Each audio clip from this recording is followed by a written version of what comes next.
great to see you. Welcome to the September installment of the Tuesdays with Merton webinar. I'm Liz Burkemper, and I serve on the board of directors of the International Thomas Merton Society. Tuesdays with Merton is presented by the International Thomas Merton Society and co-sponsored by the Bernardine Center at Catholic Theological Union in Chicago. Join us for this webinar series on the second Tuesday of each month. Tonight's webinar will be recorded and available both on YouTube and as a podcast soon after the live event. The talk will be followed by moderated discussion and Q&A, and our speaker has provided discussion questions on which you can reflect and comment during this time. Or you can simply ask any questions you might have of the speaker after the talk. Now, I would like to turn it over to Bob Raculia for our opening prayer. Bob is a longtime member of the International Thomas Merton Society, Chicago chapter, and has presented to that chapter with a talk entitled Wendell Berry and Thomas Merton, Kentuckians and Kindred Spirits. Bob was previously director of the Chicago Senecal Retreat Center. Bob? Good evening, everybody. Good to have you here. In Merton's In Contemplation in a World of Action, he wrote that I should have been born in 1915, that I should be the contemporary of Auschwitz, Hiroshima, Vietnam, and the Watts riots are things about which I was not consulted.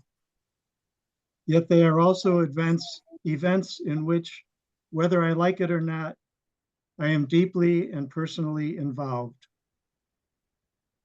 Merton later added, anyone who pretends that he or she can turn their back on Auschwitz or Vietnam and act as if they were not there is simply bluffing.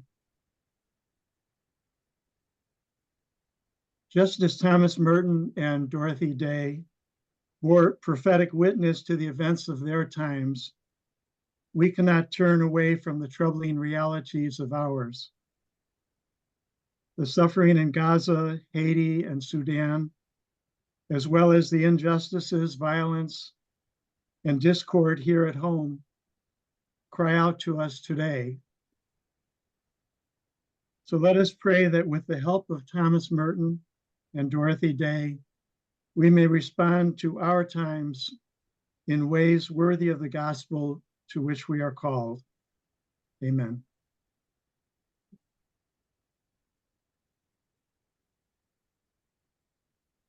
Thank you so much, Bob.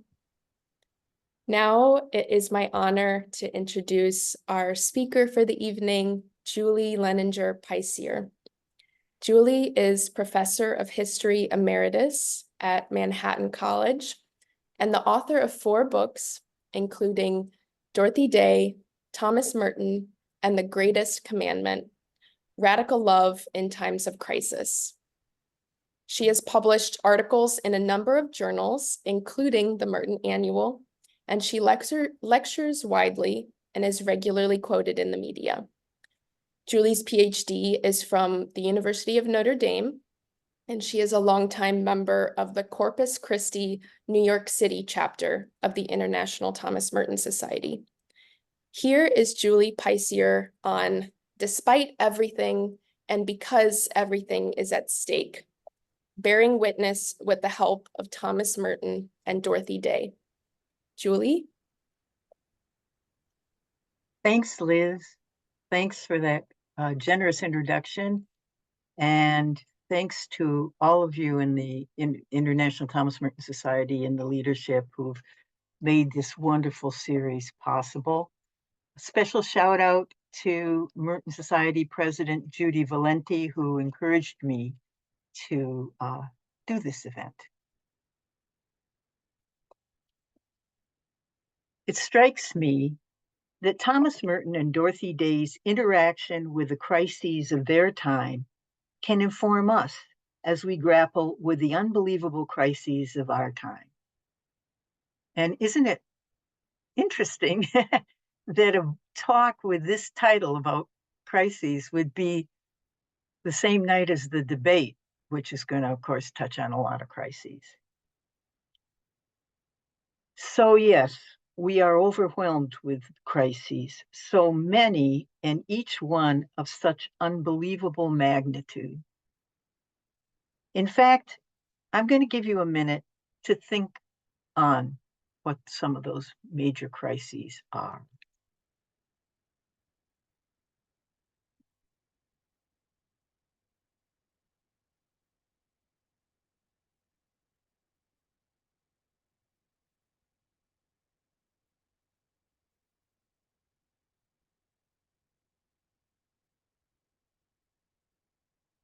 It seems as if we're overwhelmed, or one might say, marooned in a desert with no way out. And yet, one of the insights of Thomas Merton and Dorothy Day is that the desert itself can be a place of grace.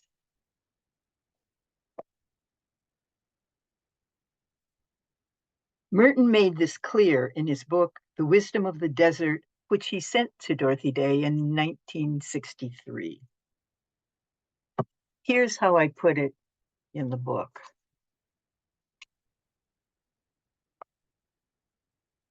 In the early morning hours, before the soup line, or a newspaper editorial meeting, or the inevitable run to the emergency room with an ailing guest, or even before heading out to morning mass, Dorothy Day would steal an hour or two for prayer and spiritual reading.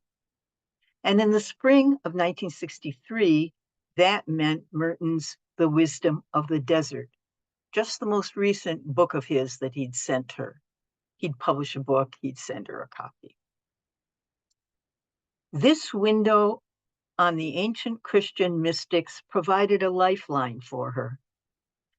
Now, she had long admired the writings of these early hermits, but as she explained to the readers of her Catholic Worker newspaper, Merton brought the Desert Fathers closer.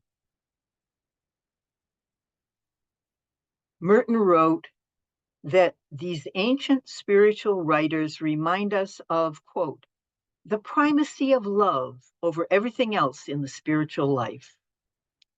Love, in fact, is the spiritual life. His emphasis, love, in fact, is the spiritual life. And without it, all of the other exercises of the spirit, no matter how lofty, become mere illusions. The more lofty they are, the more dangerous the illusions. Wisdom of the Desert makes clear that these hermits remind us to, quote, liberate ourselves in our own way from involvement in a world that is plunging to disaster by striving to ignore prejudice, defy compulsion, and strike out fearlessly into the unknown. Such bracing insights prompted Day to thank Merton for your loving kindness to us. She looked forward to reading the books that he sent, these spiritual writings that so many people read and were inspired by, that Merton by this time was the most prominent monk in the country. But the books often went missing in her Catholic worker community of indigent guests and fluid parade of volunteers.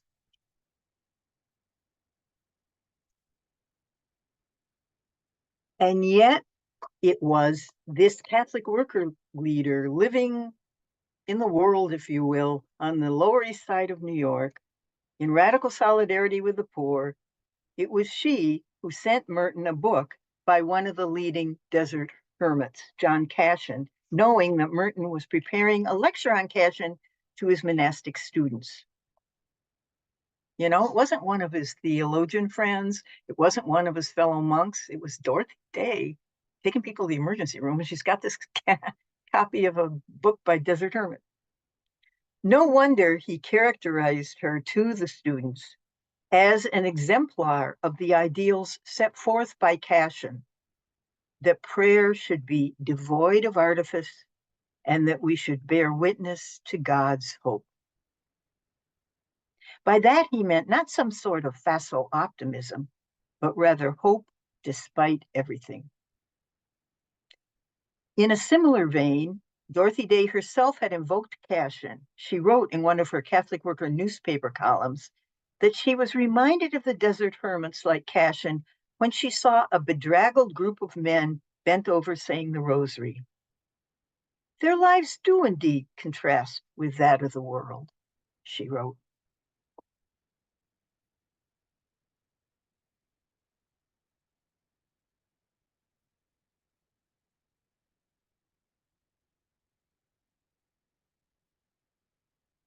Merton drew inspiration from her witness to the fact that, paradoxically, we will be saved by bearing witness to those on the margins. Not because they're more virtuous than anybody else, but because they are the ones most beloved of God.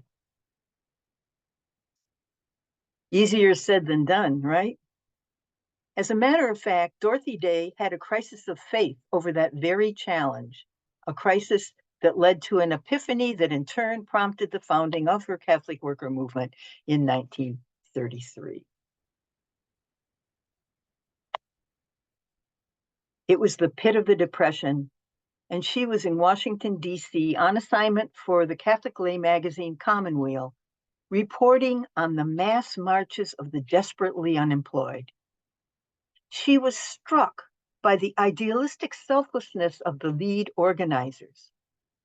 In fact, some of the leaders were friends of hers from her pre-conversion years as a Greenwich Village radical when she edited socialist magazines and drank with literary lights, notably Eugene O'Neill.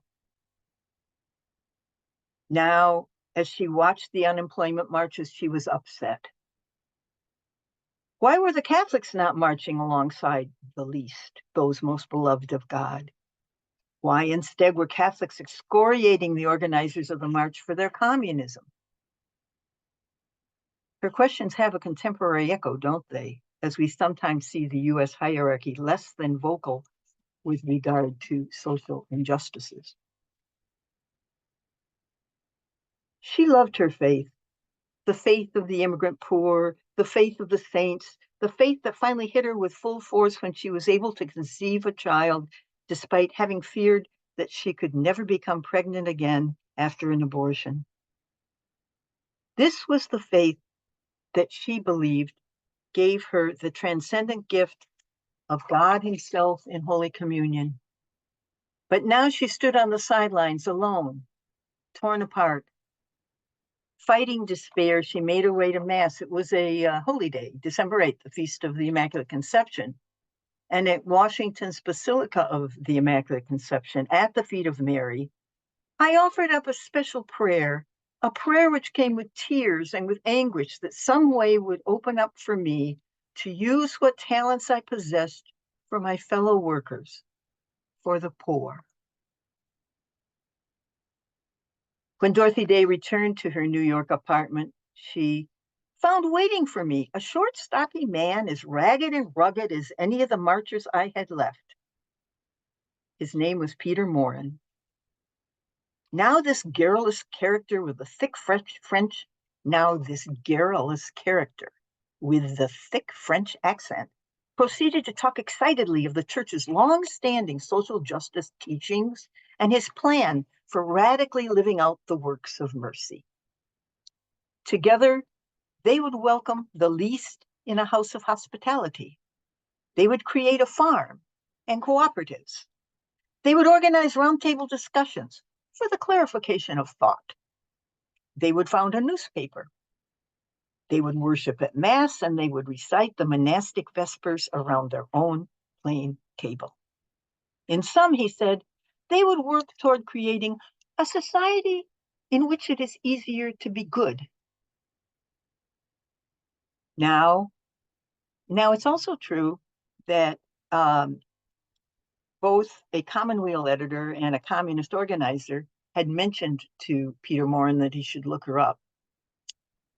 But still. Day, the journalist, immediately seized upon the idea of publishing a newspaper. But where do we get the money? Peter Morin blithely responded, in the history of saints, capital was raised by prayer. You'll be able to pay the printer, just read the lives of the saints. But what about us in our bourgeois lives in relation to the least? Well, in the book's prologue, I recount my struggle with this issue.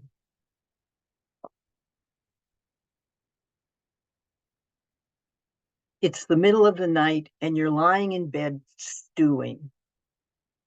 Here you are in your comfortable suburban home, even as you consider yourself a follower of someone who said, sell all you have and give it to the poor.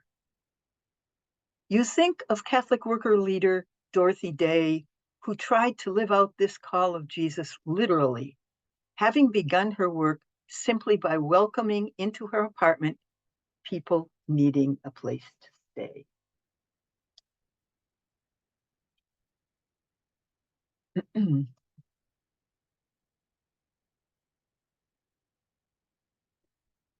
Let us be fools for Christ, she wrote, quoting St. Paul.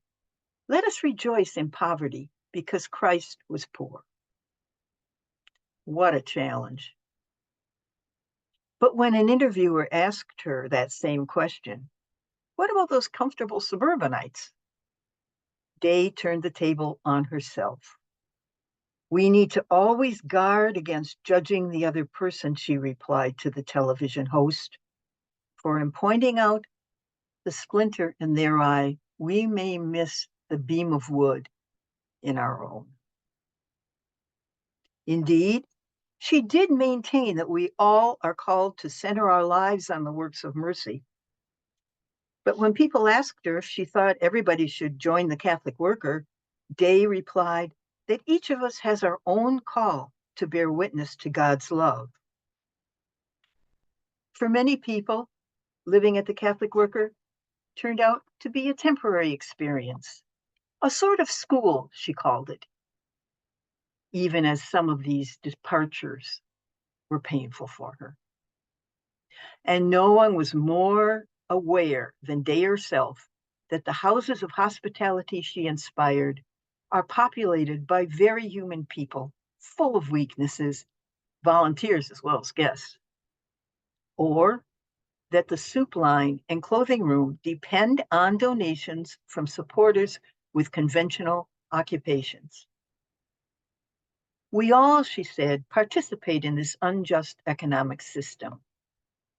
Still, Day did live out the Christian call more literally than most of us, even as she would say that flawed though we all are as we struggle to honor the least, we can gain hope from the fact that all of us are members of the mystical body of Christ. But why believe that? In our scientific, analytical, skeptical age, why believe that the universe was created by a God who then sent his child to redeem us by rising from the dead and is present, really present on the altar in each one of us, in all of creation? The hound of heaven, Dorothy Day called it, finding oneself pursued by a God that we are at a loss to explain adequately in words. Plumbing this paradoxical phenomenon, Thomas Merton reflected, while I am asking questions you do not answer, you who sleep in my breast are not met with words, but in the emergence of life within life and wisdom within wisdom. You are found in communion, thou in me, and I in thee, and thou in them, and they in me. So I'm mulling all of this over in the middle of the night, right? And it happened to be Christmas Eve. And suddenly I got a kind of interesting thought. Which one do I think is more admirable? I mean, Dorothy Day, living radical, solidarity with the poor on the Lower East Side, and demonstrating, getting arrested in opposition to war and other injustices. Or Thomas Merton, praying for us 5 times a day, devoting his life to prayer and to prayerful reflections that serve as sort of spiritual lifelines for us. But then I thought, the distinctions are not clean. They're not clean distinctions. Dorothy Day meditated every day, read spiritual books like Merton's every day, went to mass every day, was a Benedictine oblate, that is a lay affiliate of the religious order that spawned Merton's Trappist religious order. And Merton took a vow of poverty, right? And increasingly wrote spiritual reflections on issues of justice. Blurred, did an endorsement of James Baldwin's book, for example. And Dorothy Day, with her self-disciplined personality, sometimes was nicknamed the Abbess, while it was Thomas Merton, the monk in a monastery and then in a hermitage, who was the charmer, who wrote to everybody from a Soviet Nobel laureate imprisoned in Russia, Boris Pasternak, to Henry Miller, who, as you know, the U.S. Customs banned his books as obscene. Suddenly it hit me. They lived at the same time. Did they know each other? So I got up from my bed and went downstairs to the living room and took off the bookshelf the collection I had of Merton letters. The Hidden Ground of Love. This was in the 1990s. It was the only collection thus far. Now, of course, there are many collections, but this was the first. And I took it off the bookshelf one night, and there on the back were excerpts of letters to one person, Dorothy Day. So I sat down, opened the book to Merton's letters to her. And in the first one I read, "Oh, Dorothy, I think of you and the beaten people, the ones with nothing, and the poor in virtue, the very poor, the ones no one can respect. I'm not worthy to say I love all of you. I'm not worried about all this. I'm not beating myself over the head. I just think for the love of God, I should say it. And for the love of God, you should pray for me." Suddenly I felt a magnetic pull like none before, to get up off the couch and go in the dining room. And I found myself on my knees in front of our stable. It was, Christmas Eve. We have a creche. It's cardboard with plastic figures that my mother-in-law bought at the dime store. And nonetheless, there I find myself on my knees in front of it. And as my eyes traveled up above the creche, through the window there behind it, I beheld a single bright, solitary star as Christmas Eve turned into Christmas Day. A spiritual peace came over me. my doubts not so much answered as overwhelmed by something greater.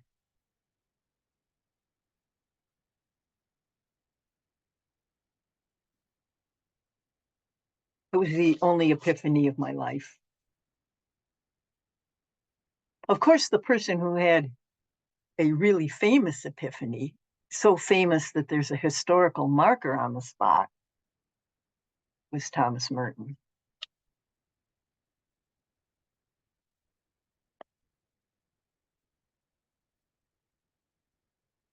When Merton sent that letter to Dorothy Day, not coincidentally, he had recently had this famous epiphany in downtown Louisville that the state of Kentucky marked with a historical marker. And as it indicates, he was suddenly overwhelmed with the realization that he loved all these people who were waiting with him for the light to change, that he wasn't separate from them, right? And that they all were walking around with that spark of the divine, they were all walking around shining like the sun, and how he wished he could tell them that. And as the marker says, it led him to redefine his monastic identity with greater involvement in social justice issues. And one of the first pieces he published on a social justice issue was in the Catholic Worker.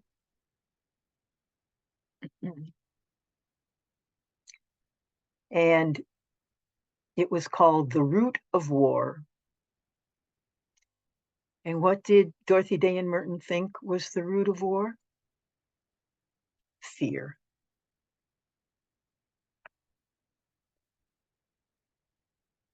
For one thing, Merton was heartened when Dorothy Day refused to obey a government order to seek shelter in a subway station when the sirens went off for a nuclear war air raid drill.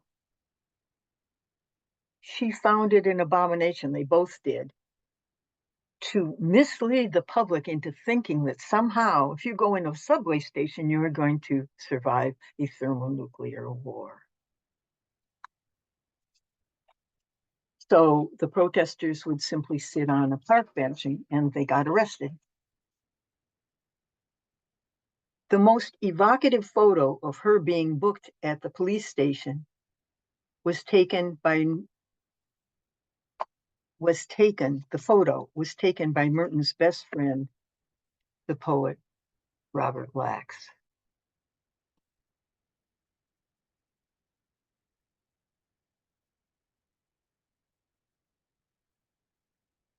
And Robert Lax really admired Dorothy Day, he told me. Merton, for his part, wrote a poem for her called There Has to Be a Jail for Ladies. And she published it in the Catholic Worker.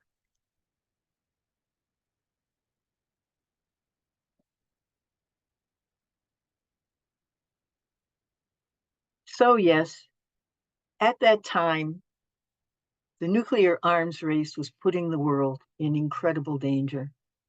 Even as today, we have a terrible risk of nuclear attacks. And this risk goes largely unreported. Among the few people warning us is Pope Francis. And in the book, I note that some of his most important anti-nuclear speeches have been drafted with significant input from people who are, in effect, the spiritual grandchildren of Merton and Day.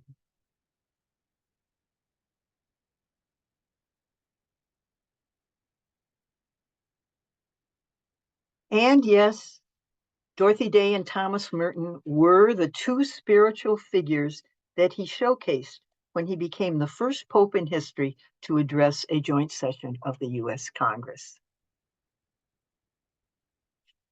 And actually, my research was instrumental in him spotlighting them.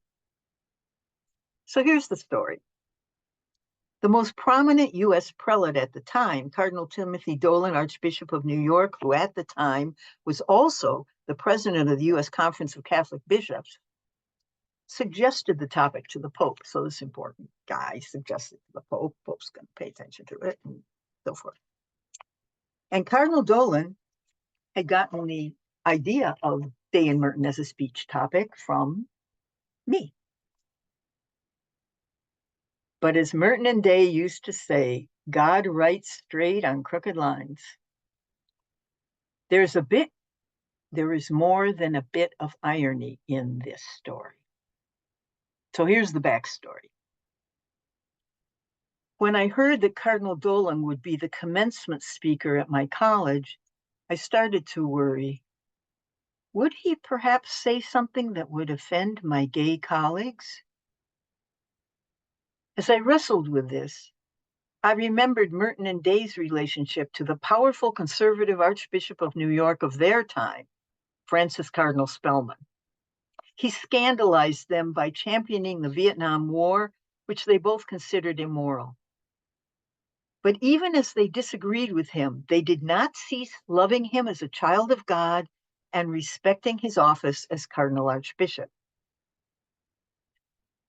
Moreover, Cardinal Dolan, for his part, was and is championing the canonization cause of none other than Dorothy Day. He has also written admiringly of Merton's writings. So I wrote to him suggesting that in the graduation address, he speak of Day and Merton and the call to love. And that's exactly what he did. He framed the commencement address in terms of Day and Merton and the call to love. And then a few years later, he suggested the topic to Pope Francis. And then, yes, the Pope laid out to Congress and the world the witness of the two. As they both used to say, God writes straight on crooked lines. For instance, Merton used that phrase in a letter advising Jesuit peace activist Daniel Berrigan, who complained about the limits that church authorities had placed on his anti-war writing. Merton replied, "So you have got deep into that great mystery of paralysis in which we all are. Do not be discouraged. The Holy Spirit is not asleep.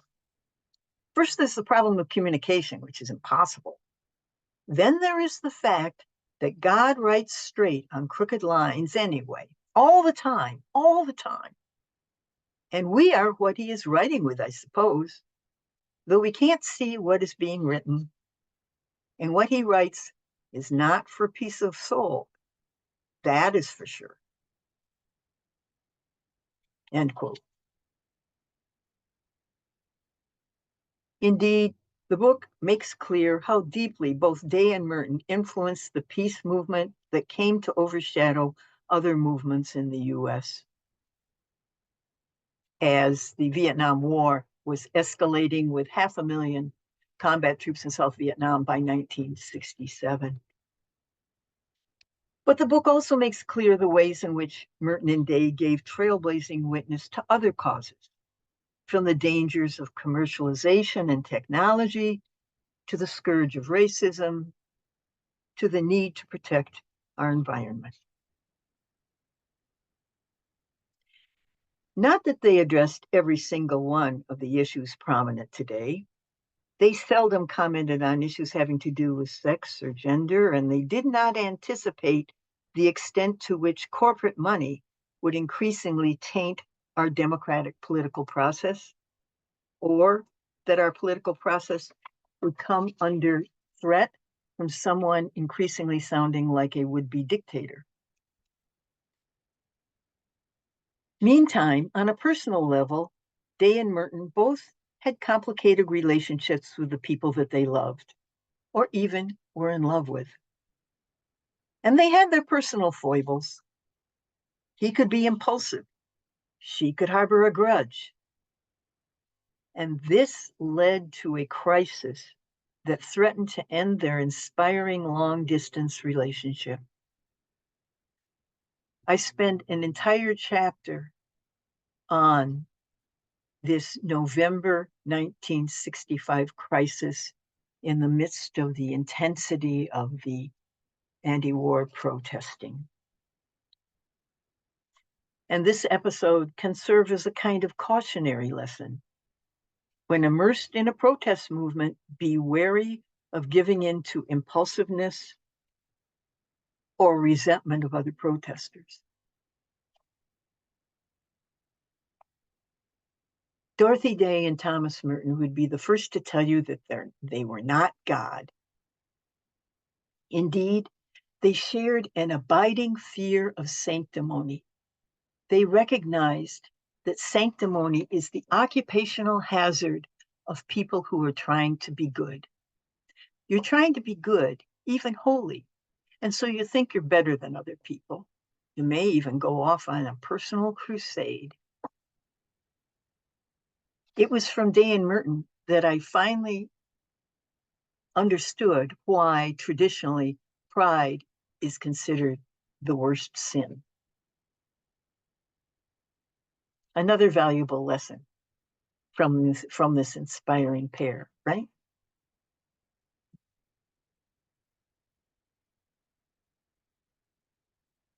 What Merton and Day staked their lives on is that when Jesus was asked, "What is the greatest commandment?"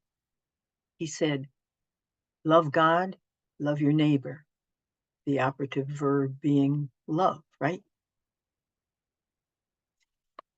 Perhaps that is why the Dalai Lama once wrote in the New York Times that Thomas Merton was the first person to convey to him the essence of Christianity.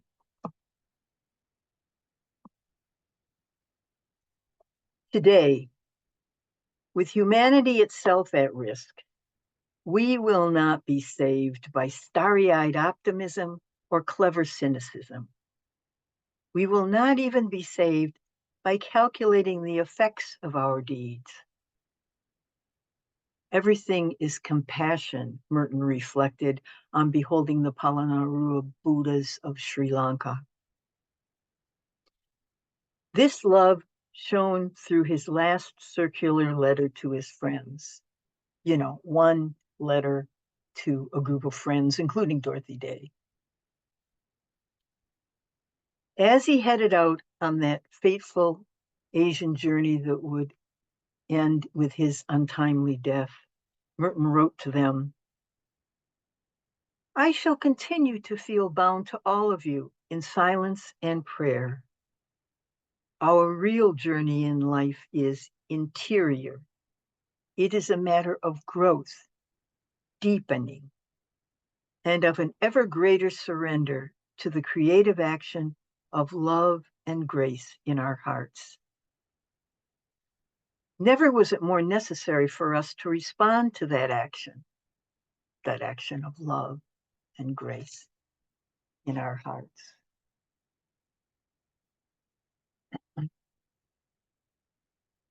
Or as Dorothy Day said, the final word is love.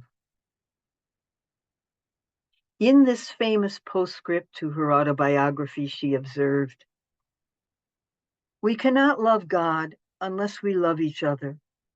And to love, we must know each other. We know him in the breaking of bread, and we know each other in the breaking of bread, even with a crust, where there is companionship.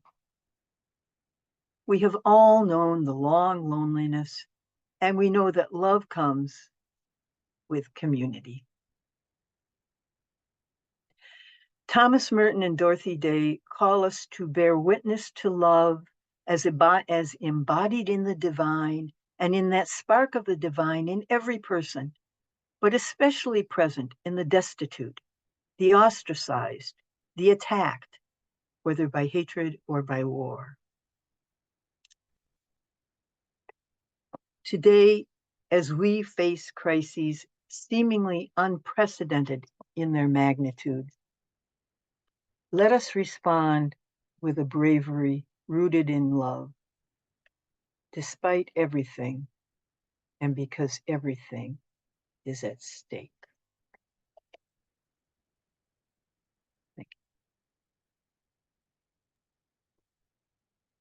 Thank you so much, Julie, for your thoughtful talk and for emphasizing love and bringing love to the work that you've done and for sharing it with us. Um, we have a lot to sit with. And with that, I would like to now turn it over to Bob, our moderator for the evening, for discussion and Q&A. Great. Thanks so much, Julie. If you'd like to participate with a question or a comment, you can use the raise your hand feature or put your question in the chat room or just wave and I'll try to recognize you and you can just unmute yourself. But Julie, one of the questions that you put in the chat room for us to think about was what we can learn from Dorothy Day's and Thomas Merton's personal foibles and failings. And that's something that I've thought a lot about. I liked in your book that you described them as two touchingly human spiritual sojourners, two touchingly human spiritual sojourners. And I think that's one reason that the two of them have had such a grip on many of our imaginations and our affections over all these years, because as you said a few minutes ago, there was nothing sanctimonious about them. They were not pretending to be anything. And what they were fellow travelers like the rest of us on the spiritual journey. And it was so refreshing to learn about and read Merton and Dorothy Day and how they faced the various personal and social challenges of their time.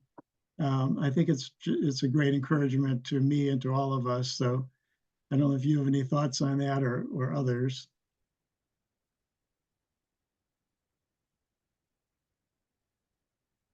I'll let others jump in first, but I did have one.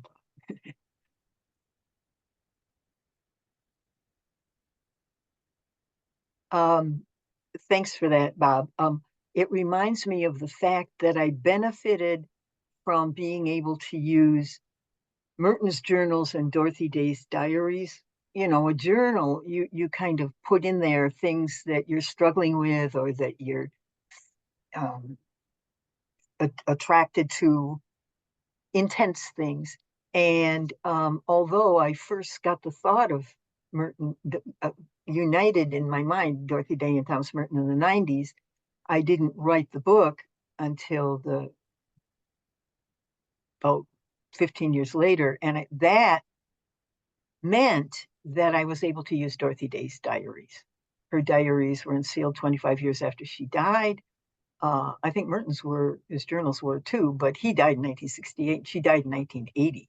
So I benefited from those and that using his journals and her diaries, we could get into their spiritual struggles.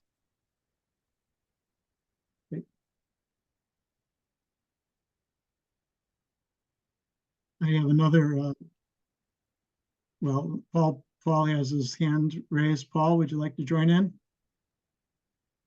Yes. Julie, Your reflection on that epiphany on Christmas Eve is only one part. You had some 15 years to sort of digest some of this material and engage with it. And it sounds to me, from what you said tonight and what I read in the book, that somehow you attempted to model yourself after Dorothy in terms of you took a cue from her when you dealt with the cardinal at speaking at your university. But also you talk about, if memory serves me correctly, talking with somebody in the grocery store as well. So I guess I have the sense that you really meditated on this material and internalized it. And I don't want to put you on the spot, but would you be willing to talk a little bit about that process of engagement and how it changed the way you acted in the world? Wow. um, it gave me hope, actually. Swimming in their lives and words gave me hope.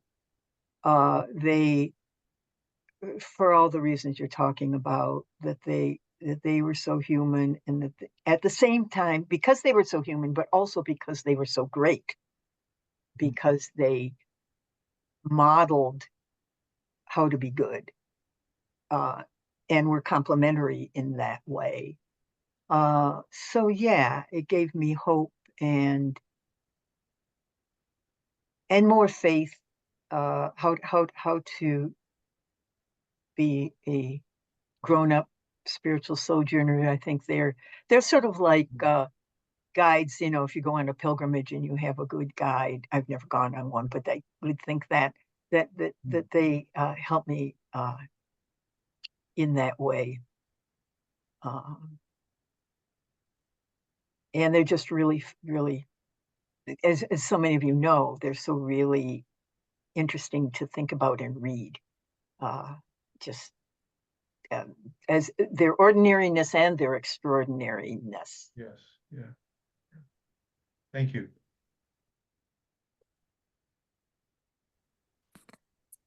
Really, this is kind of personal for me because my daughter is very involved in the Palestinian issue and what's going on in Gaza. And I wonder if you could comment on what advice do you think Thomas Merton and Dorothy Day might have for young activists who might be losing faith in nonviolence, also feeling discouraged and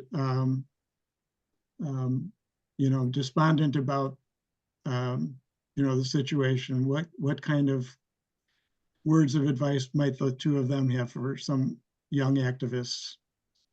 Yeah, I mean, you know, it's almost been a year since the horror began, and I'm a mom. I think of all these babies, and so I know what you and so it's easy to despair. And I admire the the people who have been standing up, many of them young people.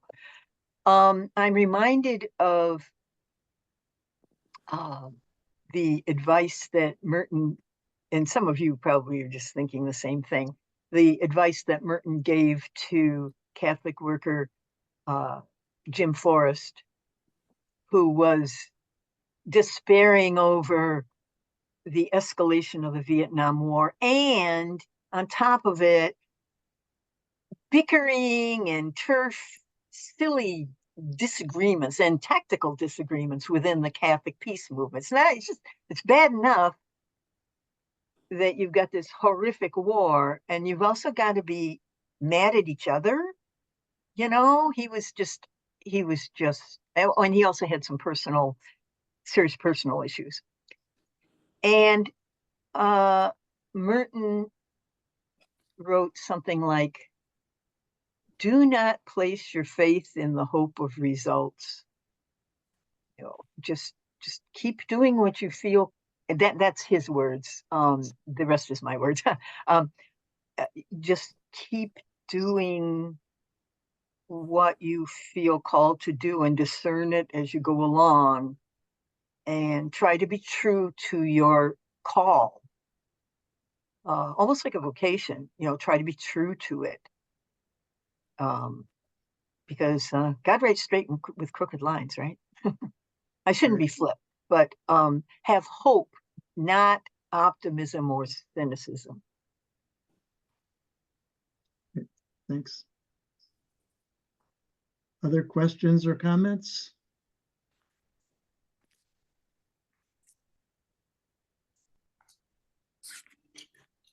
May I ask a question? Sure. Please. Jim Forrest and Tom Cornell seem to think that both Merton and Dorothy Day did not support draft card burnings. And I'm wondering, do you agree with that? And then getting into the plowshares movement later on, it would seem as though neither Dorothy nor Merton would support the plowshares movement. You agree with that? Okay, first part, thanks for that question. It's a very important question, and it brings things up to today in important ways and builds on Bob's question. Merton was not a fan of draft card burning. He admired the protesters themselves enormously, both their protest and the fact that so many of them were Catholic workers living out the works of mercy.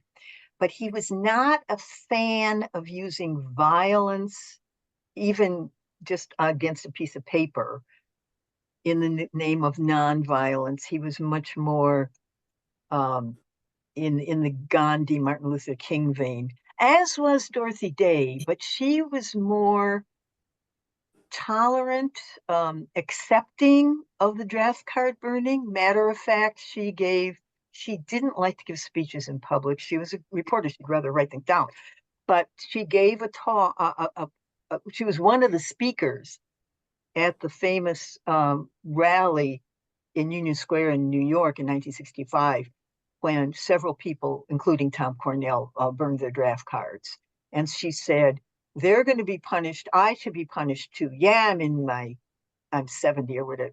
I'm 68, but doesn't matter. I'm complicit too. I identify with them. So they didn't agree. They did not agree on that particular tactic. In terms of plowshares, just to remind people, plowshares are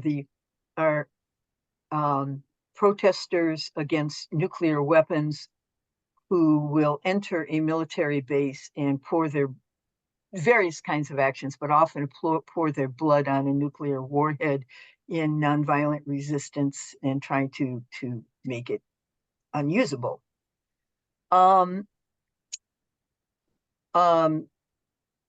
One of the plowshares people is Martha Hennessy, who is Dorothy Day's granddaughter. So I don't know what Dorothy Day would think, but I'm thinking, and Martha is the one grandchild of Dorothy Day who lives part-time. She lives in two places, one of which is the Catholic workhouse, Mary House in New York City. So she's a Catholic worker in a way too.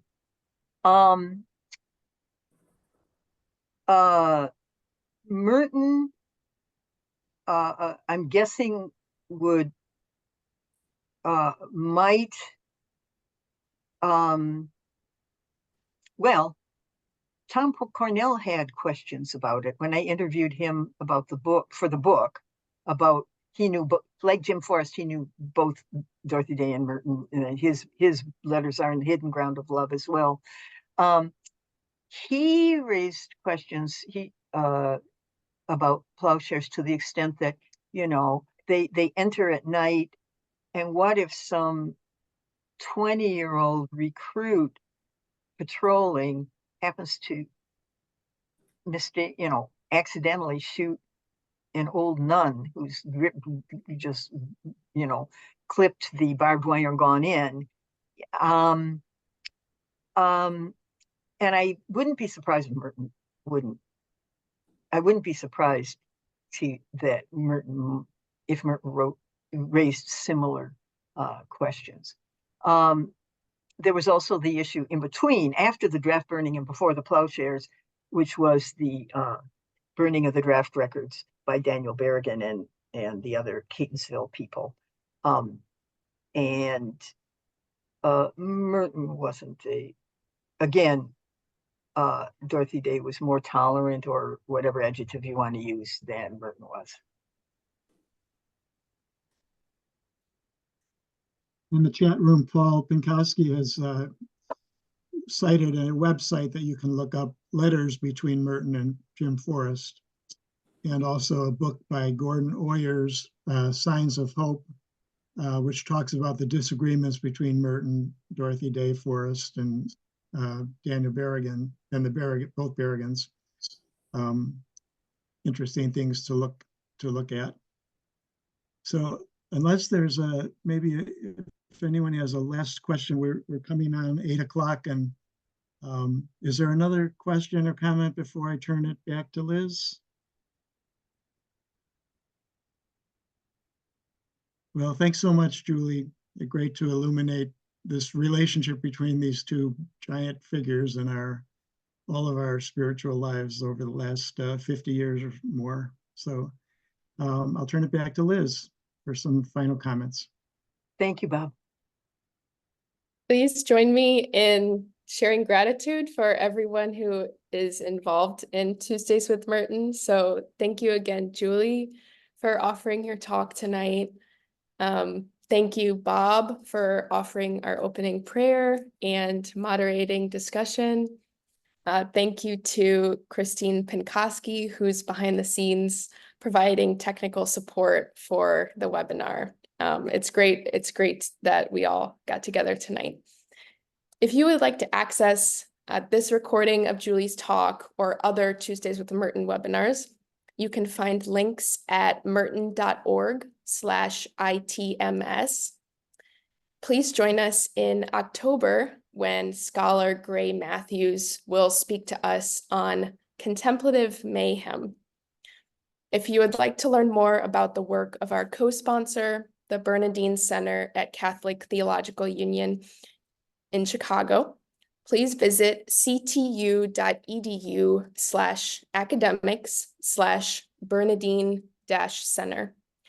If you would like to become a member of the International Thomas Merton Society and receive the Merton Seasonal Magazine, as well as updates on our upcoming programs and conferences and information on new books published about Merton, you can join us as a member online at merton.org. Thank you again for joining us this evening and continuing to spread the word about Tuesdays with Merton. Take care, everyone, and we look forward to seeing you again in October. Bye. Thank you, Liz.